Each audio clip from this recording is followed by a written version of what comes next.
ذوق پیدا ہوگا, ان کو پتہ چلے گا کہ ہمارے گھر میں 5 وقت کوئی اور کام بھی ہوتا ہے. بھائی یاد رکھیں کہ آپ نے اگر سجدہ کرنا ہے تو بچہ لیٹ جائے گا, اسے پتہ کوئی نہیں سجدہ کیا ہے. لیکن جب گھر میں کبھی قرآن ابا جی کھول ہی نا, میں اکثر کہتا ہوں جب ابا جی کا موڈ بن جائے نا لیکچر دینے کا, وہ گھر میں شروع ہو جاتے ہیں, کہتے ہیں آپ لوگ نماز نہیں پڑھتے اس لیے میرے کاروبار میں برکت کوئی نہیں, تم سویرے قرآن پاک نہیں کھولتے تو میں تباہ ہو گیا. تو میاں آپ نے کب گھر میں قرآن پاک کھولا تھا؟ آپ نے کب نماز پڑھی؟ آپ نے کب گھر کے اندر اللہ رسول کا ذکر کیا تھا؟ آپ نے کب حدیث چھیڑی؟ آپ نے بھی تو گھر کے اندر جب بھی آپ آئے ہیں تو آپ نے وہی کچھ کیا جو دنیا دار کرتے ہیں. آپ بھی تو اپنا موبائل لے کے الگ کونے میں بیٹھ گئے. آپ نے بھی تو کہا ہے کہ اب تمہارے چینل ختم, اب میری مرضی والا چلے گا. تو جو آپ نے کیا ہے بچے بھی وہی کام کریں گے. آپ نے بھی گپ شپ لگائی ہے تو وہ بھی لگا رہے ہیں. یہ سمجھ لیں جو کام آپ کریں گے آپ اپنے بچوں کی سیرت میں اس کا جلوہ دیکھ لیں گے. بڑی پکی سی بات ہے کہ آپ کو بچے کی عادتیں دیکھ کے سمجھ آ جائے گی کہ میں بھی یہی کرتا تھا اور یہ بھی. حضرت عمر فاروق رضی اللہ تعالیٰ عنہ وصال فرما گئے تو آپ کے وصال کے بعد حضرت عثمان غنی رضی اللہ تعالیٰ عنہ نے آپ کی ایک بیوہ سے نکاح کیا. حضرت عمر کی ایک بیوہ سے جب وہ آپ کے نکاح میں آئی تو کہنے لگی حضرت عثمان غنی سے کہ حضور نہ تو میں خوبصورت ہوں اور نہ میں جوان ہوں, نہ آپ کی کوئی خدمت کر سکتی ہوں, میرے ساتھ نکاح کرنا سمجھ میں نہیں آیا. کیا شاندار جواب دیا حضرت عثمان غنی نے, کیا خوبصورت جواب دیا.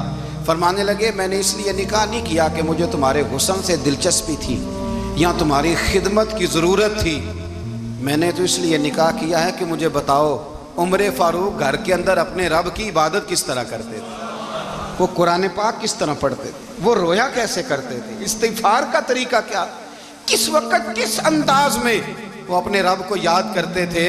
اس لیے کہ عمر کئی دفعہ گھر سے آتا تھا تو میں اس کے چہرے پر نور دیکھا کرتا تھا, میں روشنی دیکھتا تھا, ایک معیار دیکھتا تھا. نکاح اس لیے کیا ہے کہ مجھے عمر کی جو گھر کے اندر کی عبادت ہے اس سے آگاہ کرو, تاکہ عثمان غنی بھی چاہتے ہیں اس طرح کے عمل کرو جس طرح کہ عمر فاروق کر کے گئے.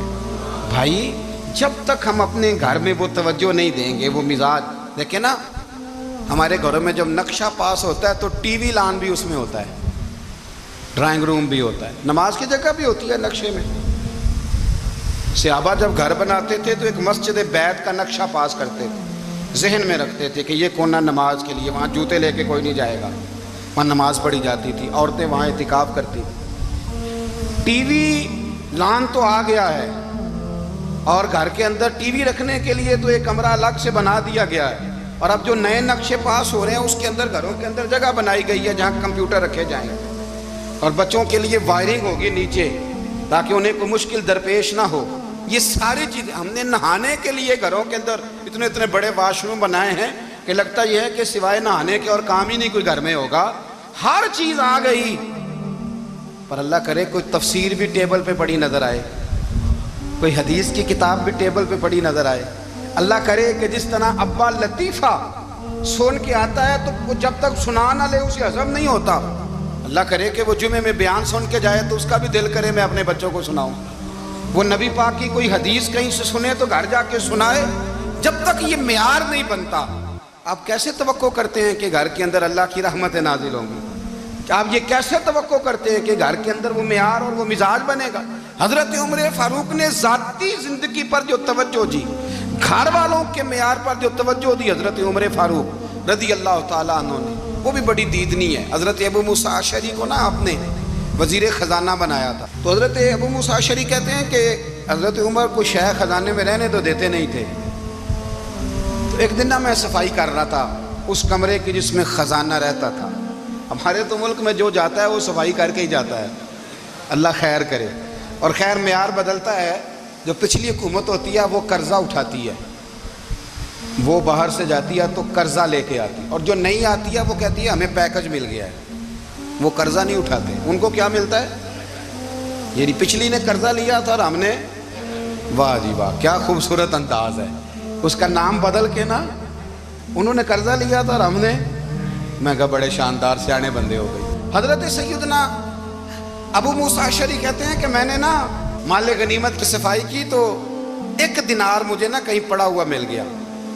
تو فرماتے ہمیں اجازت ہوتی تھی کہ 1 دینار ہم اپنی مرضی سے کہیں خرچ کر سکتے تھے. اگر آپ ناراض نہ ہوں تو ہمارے ہاں جب چیئرمین صاحب ناظم صاحب ٹھیکے دیتے ہیں تو ٹھیکیدار ان کا چھوٹا بھائی ہوتا ہے یا چچا کا بیٹا ہوتا ہے یا خالہ کا بیٹا ہوتا ہے. وہ خود ناظم ہوتے ہیں اور ان کا چھوٹا بھائی ٹھیکیدار ہوتا ہے. یعنی وہ نا سارا کچھ گھر کے اندر ہی رہتا ہے. گھر کے اندر ایک پیسہ دیتا ہے, دوسرا واپس اس کو واپس کر دیتا ہے. گھر کے اندر ہی. اب تو خیر ہمارے لوگ سمجھدار ہو گئے. ایک بندہ ایک سیاسی جماعت میں ہوتا ہے, دوسرا دوسری میں, اور تیسرا جس کی بھی حکومت آئی حکومت تو ہماری رہے گی نا, ایک بندہ تو ہے نا اس جماعت میں. یہ اچھا لوگوں نے ایک طریقہ نکالا ہے. تو حضرت عمر کے بیٹا گزر رہا تھا تو حضرت ابو موسیٰ اشعری کہتے ہیں میں نے صفائی کی تو 1 دینار نکلا, تو میں نے وہ 1 دینار نا حضرت عمر کے بیٹے کو دے دیا. میں نے کہا لو بیٹا اپنے چچا کی طرف سے تحفہ. تو گھر جا کے انہوں نے حضرت عمر کو بتایا کہ چچا نے پیسے دیے ہیں. چھوٹے بچے تھے. حضرت عمر نے حضرت ابو موسیٰ اشعری کو بلا لیا اور بلا کے فرمانے لگے میں تو تمہیں اپنا دوست جانتا تھا اور تم نے میری اولاد کو ہی دنیا دار بنانا شروع کر دیا. میرے بچوں کو ہی تم نے دنیا دار پیسوں پہ لگانا شروع کر دیا. میں تو تمہیں یار سمجھتا تھا. فرمایا تمہیں چاہیے تھا میرے بیٹے کو نصیحت کرتے کہ بیٹا پیسوں سے رب راضی نہیں ہوتا, اس کی رضا والے کام کیے جائیں تو رب راضی ہوتا ہے. اور فرمایا تمہیں کوئی اور گھر نہیں ملا تھا تباہ کرنے کے لیے, میرا ہی گھر ملا تھا. اٹھاؤ اپنا دینار اور خبردار آج کے بعد میرے بچوں کے ساتھ یہ والی نیکی نہ کرنا. اور ہمارا کیا سٹیٹس ہے, دوستی ہے یہ اس سے جو تحفے زیادہ دے, جو بچوں کو خراب کرنے میں مدد زیادہ کرے اس کے ساتھ یہ رہنا. حضرت عمر نے گھر پہ اور سب سے بڑھ کر اپنی ذات پہ توجہ کی. حضرت ابو مالک رضی اللہ تعالیٰ عنہ کہتے ہیں میں عمر کے پیچھے پیچھے ایک باغ میں گیا, اکثر اس باغ میں جایا کرتے تھے. اور عمر جا کے نا تو درخت کے نیچے بیٹھ گئے اور فرمانے لگے او امیر المومنین اللہ سے ڈر جا, ورنہ جس رب نے حکومت دی ہے وہ عذاب بھی بڑا دے گا. ڈر جا رب سے. کبھی ساری زندگی حضرت عمر نے اپنا کوئی تعارف نہیں کرایا, کبھی نہیں. ایک بندے نے آپ کے سامنے تعریف کر دی آپ کی تو فرمانے لگے تو خود بھی ہلاک ہوا اور مجھے بھی ہلاک کر دیا. کیا ضرورت پڑی ہے میری تعریفیں کرنے کی, اتنی دیر میری تعریف میں لگائی. اللہ کا ذکر کرتا رب تجھے ثواب دیتا, حضور پہ درود پڑھتا تو رب تیرے اوپر رحمتیں نازل کرتا. کس چکر میں ہے؟ آج جتنا اچھی کوئی خوشامد کرے اتنی اچھی وزارت ملتی ہے, جتنی اچھی اس کو جو ہے وہ چاپلوسی کرنی آیا درجہ بھی اسے اتنا ہی اچھا ملتا ہے. حضرت عمر فاروق رضی اللہ تعالیٰ عنہ آپ کے بیٹے کہتے ہیں, صاحب فتوح الشام نے لکھا ہے, آپ کے صاحبزادے کہتے ہیں میں نکلا تو میرے ابا جی نا اپنی پشت پر مشکیزہ رکھ کے کنویں سے پانی بھر کے آ رہے تھے. میں دوڑ کے آگے گیا, میں نے کہا ابا جی مجھے دے دے. فرمانے لگے بیٹا تیرا کیا خیال ہے, کوئی اور نہیں تھا مشکیزہ بھر کے لانے کے لیے, تیرا کیا خیال ہے؟ کہا ابا جی بڑے لوگ تھے پر آپ کیوں اٹھا رہے ہیں؟ فرمانے لگے نفس نا ذرا میرا بڑا ہو گیا تھا, اسے ذرا ذلیل کر رہا ہوں, ذرا اپنا محاسبہ کر رہا ہوں. یہ مجھے کہہ رہا تھا تو بڑی چیز ہے, تو میں نا ابھی مشکیزہ گھر رکھ کے آؤں گا, پھر تیری ماں نے مجھے کہا ہے کہ گھر میں لکڑیاں کوئی نہیں جلانے کے لیے, پھر میں جنگل سے لکڑیاں کاٹ کے لاؤں گا. امیر المومنین بن کے نا تو میرا نفس تھوڑا بڑا ہو گیا. اب یقین کریں ہمارا آزما خراب ہو جاتا ہے جب تک ہمارا تعارف صحیح نہ ہو, ہمارا تعارف ٹھیک نہ ہو. میں یہ ہوتا ہوں, میں وہ ہوتا ہوں. چھوڑ مٹی دیں تے مٹی رہنا ہی, مٹی دیں تے مٹی دیں تے مٹی رہنا ہی. ایویں کادی بلے بلے اج مٹی دے اتے بندیا تے کل مٹی دے تھلے, مٹی دیں تے مٹی رہنا ہی. کادی بلے مجھے پوچھ لو, مجھے جان لو, میرا نام لے لو, میں بھی آیا ہوں, میں بھی ہوتا ہوں, میرا بھی یہ تذکرہ ہے. جس کو اپنا تعارف کرانا پڑ گیا اس سے بھی زیادہ کمزور کوئی ہے. فوٹو میں دکھاتا پھرتا ہے فلانے کے ساتھ فوٹو, فلانے تو کمزور بندے یہ کام کر. حضرت عمر فاروق اللہ اکبر, حضرت عمر جیسا بندہ 24 لاکھ مربع میل کا حکمران اور شاہ روم کو خط لکھ کے کہتا ہے میں منت نہیں کرتا میں حکم دیتا ہوں. اتنا تگڑا بندہ. جنگ قادسیہ کے لیے حضرت سعد بن ابی وقاص کو بھیجا, فتوح الشام پڑھ کے دیکھیں. حضرت عمر بڑے پریشان ہیں, اتنے دن ہو گئے کوئی رپورٹ ہی نہیں آئی. اب تو موبائل ہے نا, ایک ایک منٹ کی رپورٹ لیں آپ, بلکہ آپ ایک ایک منٹ کی فوٹو لیں آپ, رپورٹ تو دور رہ گئی. حضرت عمر فاروق رضی اللہ تعالیٰ عنہ بڑے پریشان ہیں کہ قادسیہ میں حضرت سعد بن ابی وقاص کے ساتھ لوگ جہاد کرنے گئے, رپورٹ کوئی نہیں آ رہی. اتنے پریشان تھے کہ باہر نکل کے نا اس رستے پہ بیٹھ جاتے جو رستہ قادسیہ کی طرف سے آتا تھا. جو بھی آتا جاتا پوچھتے جنگ کے کیا حالات ہیں. ادھر جب اللہ نے فتح دے دی نا تو حضرت سعد بن ابی وقاص رضی اللہ تعالیٰ عنہ نے نا ایک قاصد کو خط دے کے بھیجا، کہنے لگے عمر کے پاس جاؤ، انہیں اطلاع دو کہ الحمدللہ اللہ نے اسلام کو فتح عطا کر دی۔ یہ حضرت عمر کو جا کے دینا، وہ بڑے پریشان ہوں گے۔ وہ جو اس زمانے میں اس طرح ہوتا تھا کہ کئی دور دور سے صحابہ جو دوسرے شہروں کے ملکوں کے رہنے والے ہوتے تھے وہ بھی آ کے شامل ہو جاتے تھے جہاد میں۔ کوئی ایک دفعہ مدینے آیا، کوئی 2 دفعہ آیا، پھر اپنے اپنے علاقوں میں بہت سارے لوگوں نے زیادہ دفعہ حضرت عمر کو دیکھا بھی نہیں تھا۔ وہ جو قاصد خط لے کے آیا تھا نا، اس نے 1 دفعہ دیکھا تھا، حضرت عمر بوڑھے ہو گئے، وہ پہچانتا نہیں تھا۔ ادھر سے وہ خط لے کے آ گیا، حضرت عمر مدینے سے باہر نکل کے اس روڈ پہ بیٹھے تھے جو قادسیہ سے آتا تھا۔ جب اس آدمی کو آتے دیکھا تو حضرت عمر اٹھ کے کھڑے ہو گئے، فرمانے لگے قادسیہ سے آ رہے ہو؟ وہ کیا کہتا ہے؟ پھٹے پرانے کپڑے، ٹوٹے ہوئے جوتے، سر پہ پرانی پگڑی، کہنے لگے غلام مدینے کے رہنے والے ہو؟ حضرت عمر کہنے لگے ہاں مدینے کا ہوں۔ کہا میں قادسیہ سے آیا ہوں، الحمدللہ اللہ نے اسلام کو فتح دے دی ہے، الحمدللہ کفر کی کمر ٹوٹ گئی ہے۔ اس نے یہ بات کر کے تو گھوڑے کو ایڑی لگائی، گھوڑا دوڑنے لگا مدینے کے، حضرت عمر بھی ساتھ ساتھ دوڑ رہے، فرمانے لگے اچھا بتاؤ خالد بن ولید کا کیا حال ہے؟ تھوڑا آگے جا کے فرمانے لگے اسامہ بن زید کیسے ہے؟ وہ کہتے ہیں ٹھیک ہے۔ پھر اس نے اور گھوڑا، عمر ساتھ ساتھ دوڑ رہے ہیں، ساتھ ساتھ 24 لاکھ مربع میل کا حکمران، ایک جوتا پیر سے نکل گیا، عمر دوڑ رہے ہیں۔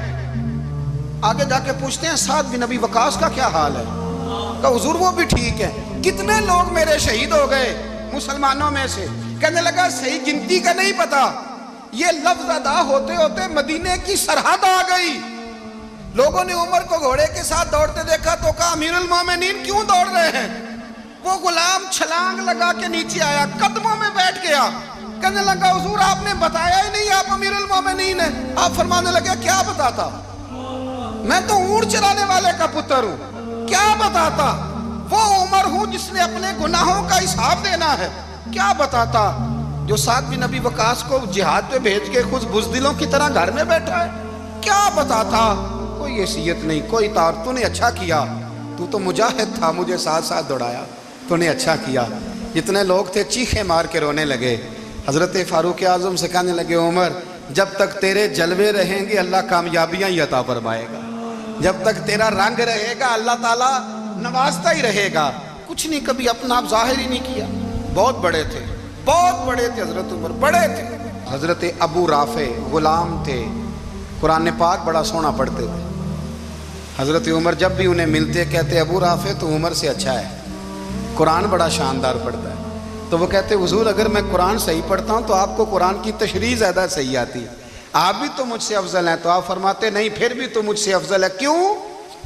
اس لیے کہ تو اپنے آقا کی نوکری بھی ٹھیک کرتا ہے اور رب کی عبادت بھی ٹھیک کرتا ہے، اور مجھے خالص صرف عبادت کرنی ہوتی ہے، وہ بھی ٹھیک نہیں کر پاتا۔